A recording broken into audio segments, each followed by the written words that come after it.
Dismayado si Cebu City Mayor Tomas Osmeña sa pagbabalasa sa hanay ng mga pulis sa Cebu nang hindi raw siya kinokonsulta. Dahil sa nangyari, itinigil na raw niya ang pagbibigay ng mga pabuya sa mga pulis sa Cebu na makapapatay raw sa mga sangkot sa iligal na droga. Makibalita tayo kay Nico Sereno ng GMA Cebu. At sindikatong pulis. Isang araw matapos opisyal na maupo bilang Philippine National Police Chief, inanunsyo ni Police Director General Ronald Bato de la Rosa ang reorganization ng matataas na posisyon sa PNP kabilang ang mga regional director. Si Chief Superintendent Noli Talinio na ang Police Regional Office 7 o Central Visayas Director. Bago na rin ang Cebu City Police Office Chief. Pumalit si Senior Superintendent Joel Doria kay Senior Superintendent Benjamin Santos. Ikinadismaya ni Cebu City Mayor Tomas Osmeña na hindi siya nakonsulta kaugnay nito. Giit ni Osmeña, may kapangyarihan daw ang mga alkalde at gobernador na mamili ng city at provincial directors base sa Section 51 ng Department of Interior and Local Government Act of 1990. Itinigil na ni Osmeña ang pagbibigay ng 50,000 pesos cash reward sa mga pulis na makakapatay raw sa mga drug personalities o kriminal.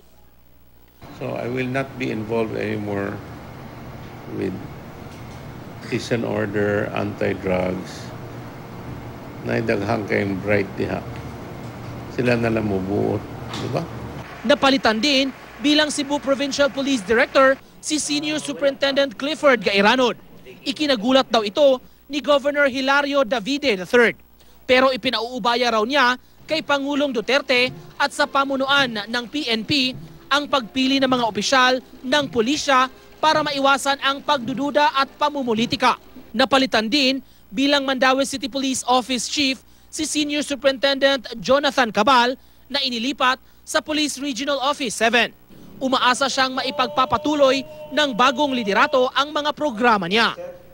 Ngayong maraming sumusuko umano'y tulak at gumagamit ng iligal na droga, iminungkahi ni Presidential Assistant for the Visayas, Michael Dino, kay Pangulong Duterte ang pagpapatayo ng karagdagang rehabilitation center sa Visayas. It was mentioned in our last cabinet meeting na we have to build more facilities for those katong ni surrender. Rehabilitation center. The President is doing something about it. Pinag-aaralan na rin daw ni Dino ang solusyon sa trapiko at bahang nararanasan sa Cebu. Nico Sereno, Nagbabalita, Pilipinas.